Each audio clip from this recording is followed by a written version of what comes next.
Hello दोस्तों, स्वागत है आपका मैं अपडेट में। दोस्तों, चीन को चुनौती देने के लिए आ गया इंडिया का जोरावर टैंक। दोस्तों, इस टैंक की क्या खासियत है, चलो देखते हैं। पूर्वी लद्दाख में सीमा पर चीन के साथ सैन्य टकराव के लंबे दौर पर भविष्य में युद्ध की बदलती प्रकृतियों को नजरअंदाज करके सेना ने अपने बरखत विंग आधुनिकीकरण को गति दे रही है। इसके चलते पूरी दुनिया से स्वदेश में विकसित लाइट टैंक जोरावर को सेना में शामिल करने की प्रक्रिया तेज हो गई। दोस्तों, बीते 2 सालों से एलएसी पर ऊंचाई वाले क्षेत्रों में चीन के साथ चल रहे टकराव के मद्देनजर सेना को अपने विरोधी ऑपरेशनल बढ़त हासिल करने के लिए हल्के टैंकों की जरूरत महसूस हो रही थी।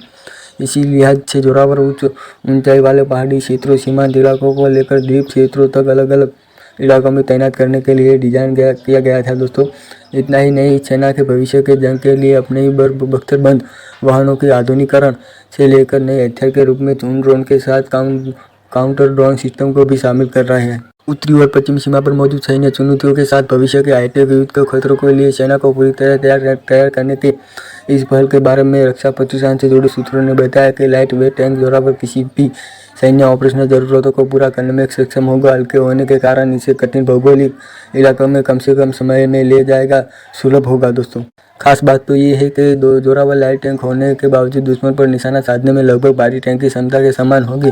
पूर्वी लद्दाख में चीन के साथ टकराव की ओर इशारा करते हुए सूत्रों ने कहा कि उत्तरी सीमाओं पर बढ़ रही हुई चुनौतियों को ये खतरा निपट भविष्य में बना रह सकता है।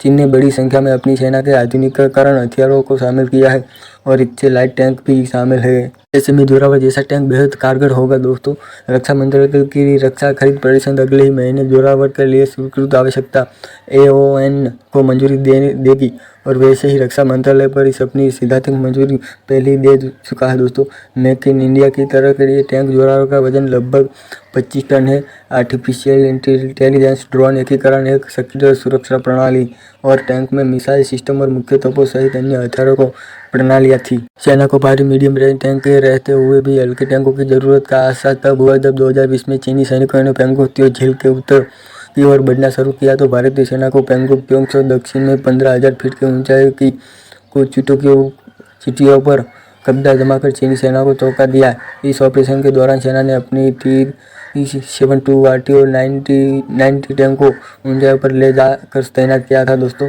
और इस बार भारतीय सेना ने रणनीतिक कदम से इस दाव ने चीनी सेना को से हटने पर मजबूर कर बातचीत की तरह टेबल पर आने के लिए बाध्य किया। इसके साथ ही सेना भारतीय कंपनियों को आपातकालीन खरीद के तहत सामरिक ड्रोन और झुंड सिस्टम को भी तेजी से अपने आधुनिक सैन्य बेड़े का हिस्सा बना लिया था। दोस्तों, इस दिशा में प्रयोग और संचालन प्रक्रिया दौर पर गति पकड़ चुका है। जहां तक टैंकों के युद्ध में भूमिका का सवाल है तो वहां तो भारतीय सेना की अतिथि ने कोई हल्के टैंकों को सफल प्रयोग किया है।